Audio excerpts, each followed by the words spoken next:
하나님께서 오늘 우리에게 주신 말씀은 시편 136편입니다. 말씀의 제목은 여호와 하나님의 헤세드입니다. 오늘 말씀에 계속 반복되는 부분이 있죠. 무엇입니까? 감사하라 영원함이로다.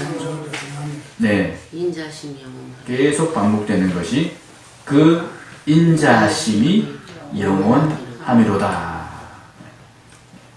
그 앞에 감사하라도 계속 반복되지요. 감사하라 그 인자심이 영원함이로다. 이 구절이 무려 몇 번이 반복되고 있습니까? 26번. 26절 모든 절마다 감사하라 선하시며 인자하심이 그 인자하심이 영원함이로다. 이렇게 반복을 하고 있습니다. 이 반복되는 구절 중에서 인자하심이라는 표현, 인자하심, 이것이 히브리어로 헤세드라 합니다. 인자하심, 헤세드 같은 말입니다. 헤세드라는 히브리 말을 유대 말을 우리 말로 번역한 단어가 인자하심입니다. 다른 말로 번역될 때도 있습니다. 성실하심, 자비로우심, 우리가 너무나 잘 아는 사랑하심. 하나님의 아가페 사랑도 이 헤세드라는 단어에서 나왔습니다. 이 하나님의 헤세드가 어떤 것인가? 어떤 것이기에 이렇게 감사하라고 하고 있는가? 이 헤세드의 가장 큰 특징은 영원함입니다. 영원함. 감사하라.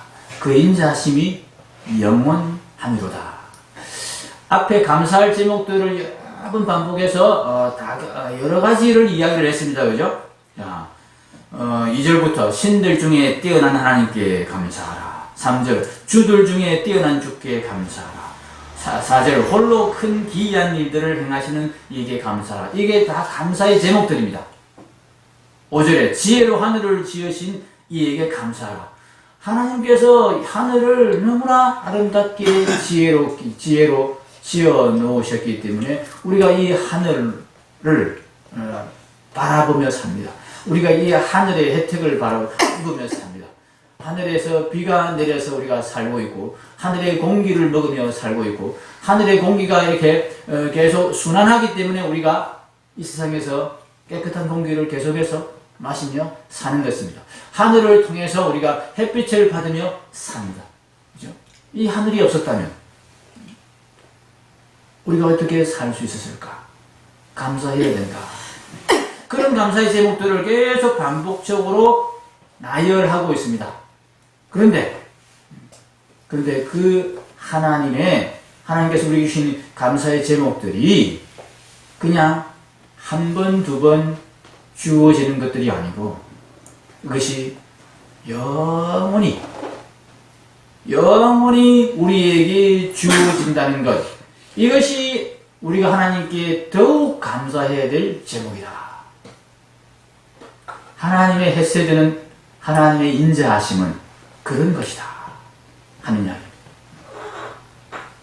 하나님이 우리를 사랑하시되 그냥 잠시 사랑하시다가 우리처럼 조금 기분 좋을 때는 좋아 죽고 못 살다가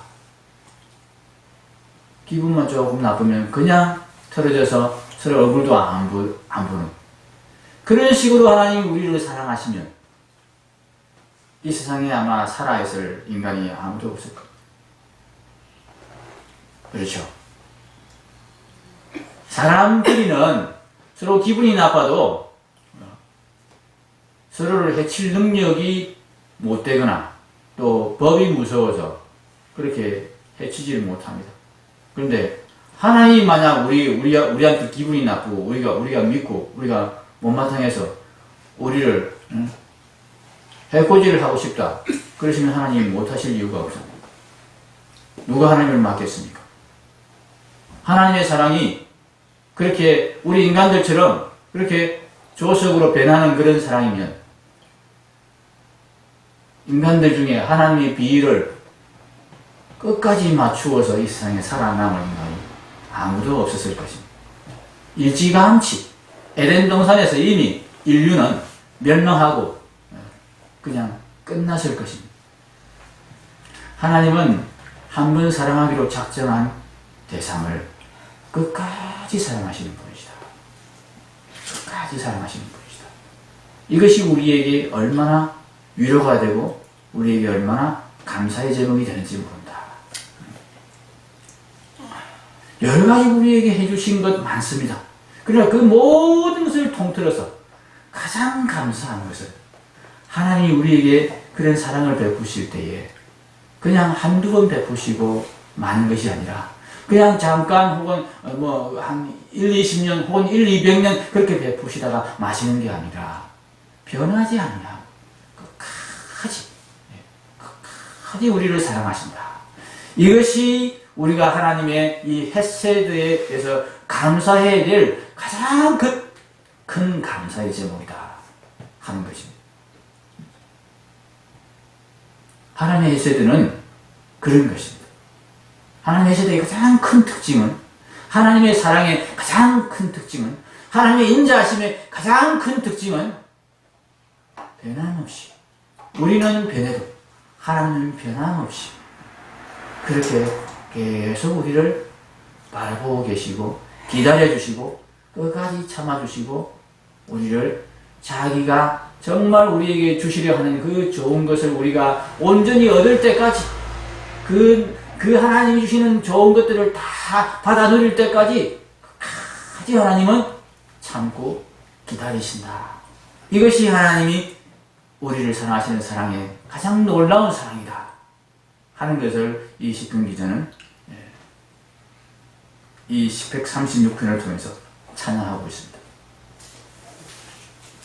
그런데 우리가 이 하나님의 사랑 헤세드에 대해서 인자하심에 대해서 이 한 가지만 알면 이 하나님의 그 영원히 기다리시는 사랑이 얼마나 위대한 것이고 얼마나 놀라운 것인지를 잘 모를 수 있어요.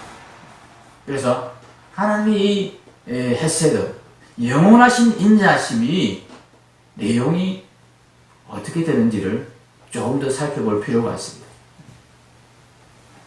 첫 번째로 1절부터 9절까지 해서 이 하나님의 인자하심이 영원한데 그 영원한 인자하심이 참으로 주권적인 인자하심이다 하는 것을 우리에게 가르쳐 주고 있습니다. 하나님은 우리를 사랑하시되 우리에게 물어보고 사랑하시지 않습니다. 우리에게 뭔가를 주려고 결정하실 때 사랑하는 우리를 사랑하는 자녀로 삼으시고 우리에게 하나님께서 뭔가를 베풀려고 하실 때에 너 이거 어떠냐? 이거 마음에 드냐? 이렇게 물어보고 결정하시는 분이 아니십니다. 너 싫어? 그러면 안 줄게. 너 이게 좋아? 그러면 줄게. 그렇게 하시는 사랑이 하나님의 사랑이 아닙니다. 그렇게 해주시면 좋겠는데 혹시 그런 생각 안 드십니까? 하나님 내 싫어하는 거 주지 마시고 하나님 나 좋아하는 것만 주시면 좋겠네요. 만약에 하나님께서 그렇게 하시면요 우리는 진정 망하고 끝났을 것입니다. 우리가 좋아하는 것 중에는 우리를 망하게 하는 것들, 우리를 해롭게 하는 것들이 참으로 많습니다. 어린아이들이 한번 사탕 맛을 보면은 하루 종일 사탕 달라고 그러죠. 근데 그 아이를 사랑하는 엄마는 사탕을 끝내주지 않습니다. 울어도 주지 않습니다. 그와 똑같이 우리는 하나님께 이것 달라 저것 달라 막 요구하는데 하나님은 그것을 주시지 않습니다. 우리에게 꼭 필요한 것, 우리에게 유익한 것, 그것을 누가 결정하느냐? 하나님이 결정하신다. 여러분, 하나님이 우리를 사랑하시되 자기의 결정대로 자기의 뜻대로 사랑하시는 이 사랑이 우리에게 너무나 다행한 일이고 너무나 감사한 일입니다. 그래, 네 원하는 대로 다 해줄게. 이렇게 하나님이 그냥 해버리시면 우리는 진정 망하고 끝났을 것입니다. 그런데 하나님은 그렇게 하지 아니하시고 원망을 들으시면서도 불평을 들으시면서도 우리가 하나님을 향하여 심지어는 사대지까지 하는 것을 하나님 보시면서도 끝까지 참으시면서 네 맘대로 해라 이렇게 그냥 내팽개치지 않으시고 하나님이 본래 계획하신 대로 우리를 하나님의 뜻대로 사랑하신다. 신들 중에 뛰어나신 하나님이시다. 어떤 다른 신과도 비교할 수 없습니다. 우상들은 우리가 필요한 것을 줍니다. 사실은 신도 아니죠. 그런데 우리가 필요한 것을 얻기 위해서 사람들이 자기가 필요한 것을 얻기 위해서 우상을 찾아갑니다. 혹시 여러분 중에 하나님을 믿는데 내가 필요한 것을 하나님이 주겠지 하는 기도를 하면서 하나님을 찾아오신 분들이 신앙생활을 그렇게 시작하신 분들이 혹시 있으시면 지금쯤은 이제는 그 신앙을 버리고 하나님이 내게 주시는 것을 내가 받는 것이 가장 내게 유익한 것이다 하는 이 믿음으로 돌아서시기 바랍니다. 하나님과의 우리 관계는 우리가 원하는 대로 하나님이 주시는 그런 관계가 되어서는 결코 안 됩니다. 하나님은 주권자이십니다. 주권자로서 우리를 사랑하시되 끝까지 사랑하시는 이 하나님의 사랑이 너무나 감사하다고 이 시인이 그렇게 찬양하고 있는 것처럼 우리도 하나님이 내 마음대로 하시지 아니하고 하나님의 마음대로 하나님의 결정대로 우리를 사랑하시는 그 사랑이 너무나 감사합니다. 끝까지 그렇게 해주십시오 하나님 이렇게 요청하고 감사하고 찬양하는 그 믿음을 가져야 되겠습니다. 하나님은 홀로 큰 기이한 일들을 행하십니다. 4절에 홀로 큰 기이한 일들을 행하십니다. 누구와 상의하지 않습니다. 우리의 의견 물어보지 않습니다.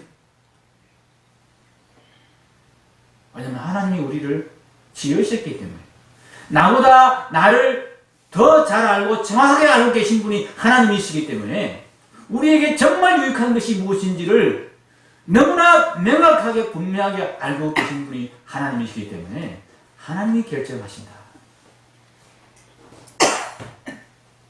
사람의 경우에는 그렇게 하면 독재자라고 비난을 받습니다. 고집불통이라고 손가락질을 받습니다. 근데 하나님은 그렇게 하셔야 됩니다. 하나님이 그것을 포기하시고 지쳐서 계속 투정 부리고 계속 불평하고 원망하는 것에 지쳐서 애따 모르겠다 그냥 네 맘대로 해라 이렇게 해버리시면 우리는 하나님께서 우리를 위해서 준비하신 그 좋은 것들을 우리는 더 이상 누리지 못하게 되는 것입니다. 하나님은 그런 사랑을 우리에게 베푸신 분이 아니십니다. 하나님의 인자하심이 하나님의 헤세드가 하나님이 원하신 대로 하나님의 뜻대로 끝까지 우리를 이끌어 가시고 우리에게 하나님이 원하시는 그것을 우리에게 끝까지 주시는 사랑이기 때문에 우리는 정말 그 사랑에 감사를 드리는 것입니다. 이것을 알고 우리가 하나님께 감사를 드려야 된다. 이것이 1절부터 9절까지에 나타난 이 시인의 감사의 주된 내용입니다. 그런데 문제가 생겼습니다. 인간이 하나님을 믿지 못합니다. 하나님을 온전히 신뢰하지 못하였습니다. 그래서 하나님께서 주시는 것을 받아 누리는 것이 하나님의 뜻대로 따라가는 것이 우리에게 가장 행복한 삶이 된다는 것을 인정하지 아니하고 자기 마음대로 하려고 했습니다. 자기 마음대로 자기 뜻대로 사는 삶이 더 행복한 삶이라는 그런 생각을 하기 시작했습니다. 이것이 무엇입니까? 이것이 죄입니다.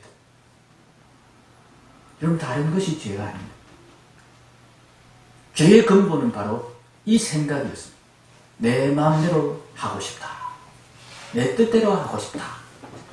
내가 원하는 대로 살고 싶다. 하나님이 주신 인생인데 하나님이 우리에게 참 가장 행복한 삶이 어떤 것인지를 우리에게 알려주시면서 그 삶을 살기를 우리에게 이렇게 가르쳐 주시고 제안해 주셨는데 그 하나님이 주시는 삶, 하나님이 주시는 행복은 싫어 보이고 인간이 어떻게 바뀌었습니까? 마귀가 깨이는 게임에 넘어가서 마귀가 제안하는 그 삶, 마귀가 찾아가는 그 방식 그대로 사는 것이 더 좋아 보여서 하나님 나 독립하됩니다. 하나님 더 이상 나한테 이제 간섭하지 마십시오. 내가 결정하고 내 마음대로 좀 살아보겠습니다. 그러면서 하나님을 거절했습니다. 뭐 하나님께 욕을 하거나 그런 것도 아니고 사람에게 뭐 나쁜 짓을 하고 해코지를 하고 그런 것도 아닙니다. 그냥 자기 마음대로 살겠다고 나간 것입니다. 그게 그렇게 잘못된 것이냐? 네.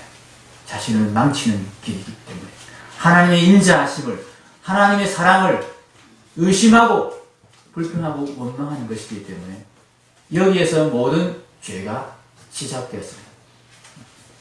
인간이 마땅히 살아야 될 행복한 길을 외면하고 각자 자기 마음대로 사는 그런 삶의 방식을 택하여 나간 인간에게 온갖 그 결과로 나쁜 것들이 생겨났습니다. 각기 자기를 위해서 각기 자기 욕심대로 살려는 모든 인간들이 서로 그 욕심들이 충돌하고 서로 반대되는 그런 상황이 발생하면서 싸움이 일어나고 시기가 일어나고 질투가 일어나고 살인이 일어나고 원망이 일어나고 불평이 일어나고 하나님에 대한 원망 불평과는 비교할 수 없는 그런 원망과 불평과 미움과 다툼이 인간들 가운데에서 일어나게 된 것입니다. 그 출발점이 뭐라고요? 하나님을 떠난 것이다. 하나님으로부터 독립하겠다고 나선 것이다. 하나님의 인자하심 그 헤세드를 의심하고 그대로 따르지 아니하고 내가 원하는 것을 찾겠다고 갖겠다고 한 것이 바로 죄의 출발점이고 그로부터 인간 세계의 불행과 죽음과 참 여러 가지 어려운 상황들이 도래하게 되는 것입니다. 하나님은 이것을 해결하기를 원하십니다. 하나님은 인간이 이런 죄를 택하였을 때, 죄의 길을 택하였을 때 그것을 막지 아니하시고 그래 해봐라. 그럼 네가 죽어도 그렇게 하겠다니까 내버려 두셨습니다. 그런데 그것은 하나님이 완전히 내버리신 것이 아니었습니다. 하나님은 결코 포기하지 아니하시는 사랑을 가지고 계신 분이십니다. 팽개치고 그냥 너 나 배신했으니까 나 더 이상 너 이제 안 볼 거야. 죽든 살든 알아서 해. 이렇게 하신 것이 아니고 그렇게 해봐야 다시 하나님의 인자하심과 하나님의 사랑을 깨닫고 돌아올 것이기 때문에 하나님이 일시적으로 하나님을 떠나는 것을 허락하신 것일 뿐입니다. 그래서 그 죄에서 이제 하나님은 우리를 인간들을 돌이키게 하기 위해서 하나님 계속 작업을 하고 계십니다. 이 일을 하나님은 결코 포기하지 아니하실 것입니다. 영원히 포기하지 아니하실 것입니다. 그 이야기가 10절부터 20절까지 나온 말씀입니다. 하나님은 이 죄를 완전히 끝장내기까지 하나님은 쉬지 않았습니다. 이 죄에서부터 우리를 구출하는 이 구원의 작업을 하나님은 자기 독생자의 목숨까지 아끼지 아니하고 그렇게 내어놓으시면서까지 이 일을 해가시는 것입니다. 반드시 이 일을 이루시겠다고 맹세하시면서 해가시는 것입니다. 영원히 포기하지 아니하고 끝까지 이루어내시겠다고 하시는 것입니다. 이 하나님의 인자하심이 얼마나 놀라운 것이냐. 우리가 어찌 감사하지 않을 수 있느냐. 하나님 고백을 이 시인이 하고 있는 것입니다.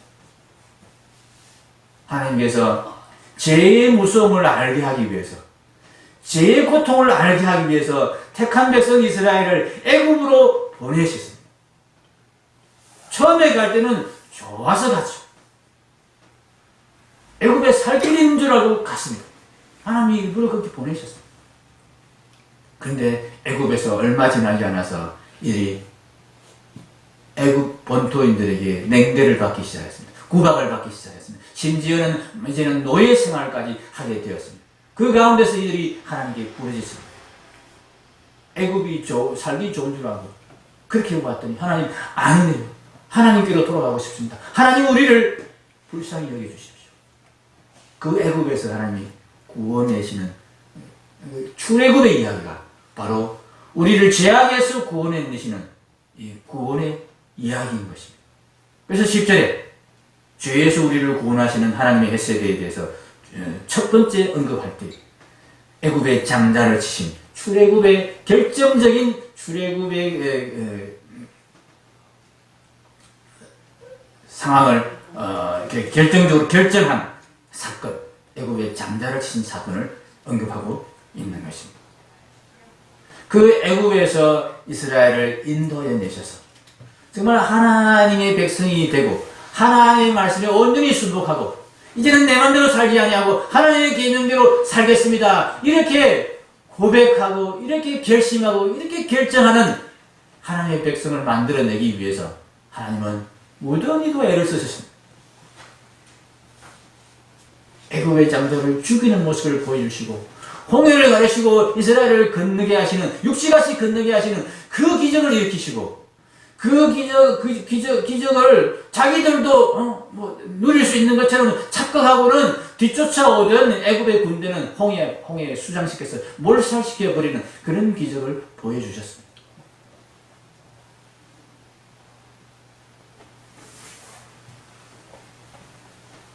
광야를 통과하게 하셨습니다. 아무것도 없는 광야에서 애굽의 그 나일강의 그 풍부한 수자원을 이용해서 물을 이용해서 농사를 지으면서 그 물이 절대 끊어지지 않기 때문에 열심히 일하기만 하면 먹을 걱정은 굶어 죽을 걱정은 할 필요가 없었던 이 이스라엘에게 하나님 아무것도 없고 물도 없고 곡식도 없는 광야 길을 40년간 걷게 하시면서 진짜 생명이 어디에 있는지를 가르쳐 주셨습니다. 하나님이 먹이시는 거다. 애굽이 먹여주는 것 아니고 나일강이 먹여주는 것 아니고 하나님이 먹여주신다는 것을 분명하게 보여주셨습니다. 그러면서 온전히 하나님의 뜻에 따르는 것, 하나님께 순종하는 것, 이것이 생명의 길임을 가르치셨습니다. 이것이 되기 전에는 하나님이 아무리 복을 주시고 아무리 좋은 것을 주셔도 그것이 그들에게 소용이 없기 때문에 하나님의 뜻에 순종하고 하나님의 명령에 순복하는 그 마음으로 되돌아오기 전에는 하나님께서 기업을 주시고 하나님께서 땅을 주시고 하나님께서 재산을 주시고 하나님께서 가족을 주시고 이웃을 주시더라도 그런 것들이 그들에게 복이 되지 않기 때문에 하나님 먼저 죄를 처리하십니다. 죄를 깨닫게 하시고 죄에서 벗어나는 일을 먼저 하게 하십니다. 그런 다음에 하나님이 죄를 하나님이 처리하시되 어디까지 처리하시냐 하면 완전히 진멸하는 방식으로 죄를 완전히 처리하시는 하나님이십니다. 17절, 18절, 19절, 20절이 바로 그 이야기입니다. 광야의 훈련을 거친 다음에 가나안을 정복하게 하시는데 가나안 정복에서 하나님께서 계속해서 반복해서 강조하신 명령이 가나안 거민을 진멸하라는 명령입니다. 그냥 우리가 성경을 그냥 이런 하나님의 구원과 하나님의 헷세대에 대해서 알지 못하고 성경을 읽으면 하나님 왜 이렇게 잔인해?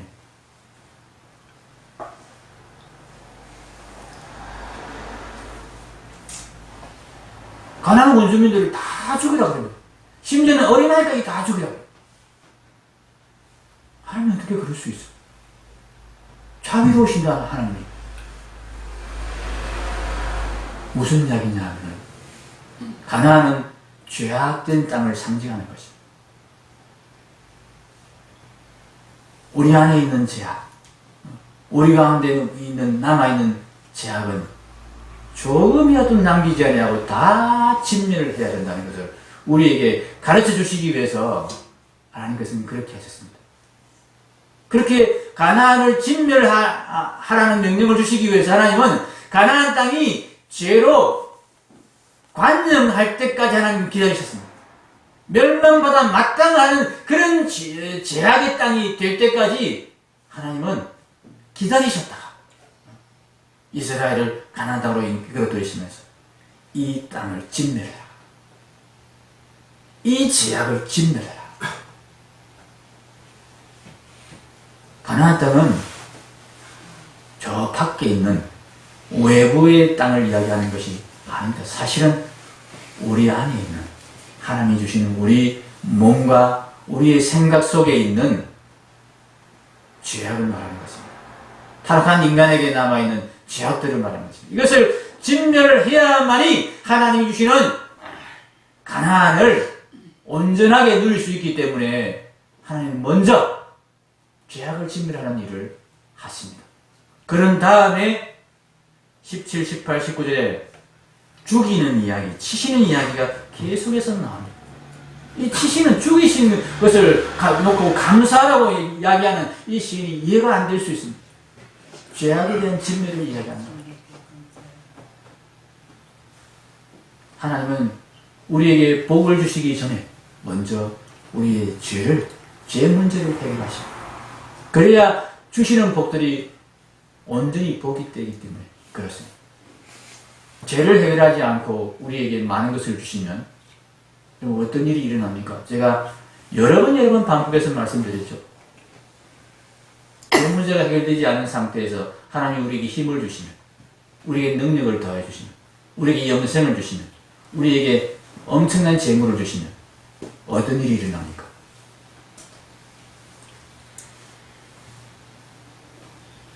세상은 지금보다 훨씬 더 험악하고 훨씬 더 살벌한 너무나 지옥 같은 그런 곳이 될 것입니다. 그나마 먹고 살기가 바빠서 열심히 먹고 살기 위해서 일한다고 나쁜 짓 할 시간이 없어서 나쁜 짓을 덜 해서 그렇지. 일할 필요가 없이 모든 것이 풍족하고 여러분 먹고 살 걱정이 하나도 없는 그런 세상이 된다면 여러분 살기 좋아질 것 같습니까? 천만의 말씀입니다. 세상은 더 생지옥이 될 것입니다. 힘이 약해서 그냥 참는 거지 힘이 세지면 누가 참겠습니까? 모든 사람이 다 힘이 세져가지고 자기 뜻대로 다 할 수 있는 그런 상태가 된다면 그래서 죄를 먼저 해결해요. 죄를 철저하게 진멸한 다음에 하나님이 어떻게 하십니까? 21절에 그들의 땅을 기업으로 주신 이에게 감사라. 그제서야 하나님이 땅을 기업으로 주시는 것입니다. 철저하게 낮추시고 하나님의 뜻에 순복하는 비천한 자리에 이르게 하신 다음에 21절, 23절, 22절, 23절 그 종 이스라엘이 종의 마음가짐이 되었을 때 23절 우리를 비천한 가운데서도 비천한 자라는 것을 자기 인정하고 고백했을 때 그 자리에서 하나님은 모든 것을 하나님이 예비한 모든 것을 주시는 것입니다.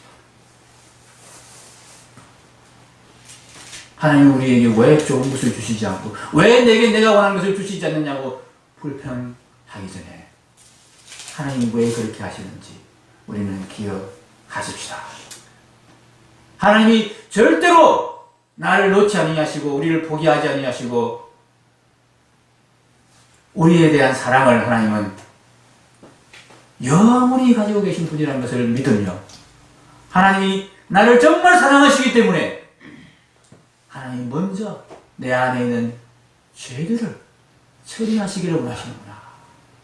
그것을 처리하시고 난 다음에 하나님이 우리에게 주시는 것들이야말로 그때에 우리가 받아 누리는 것이 진짜 복이기 때문에 그렇게 하시는구나 하는 것을 우리가 기억하며 하나님의 이 주권적인 헤세드, 우리의 뜻대로 하시지 아니하고 하나님의 뜻대로 우리를 사랑하시는 하나님의 주권적인 헤세드에 대해서 이 헤세드를 결코 놓지 아니하시고 포기하지 아니하시고 영원히 우리를 향하여서 베푸시는 하나님의 헤세드를 찬양하고 감사하는 저와 여러분이 되시면 좋겠습니다.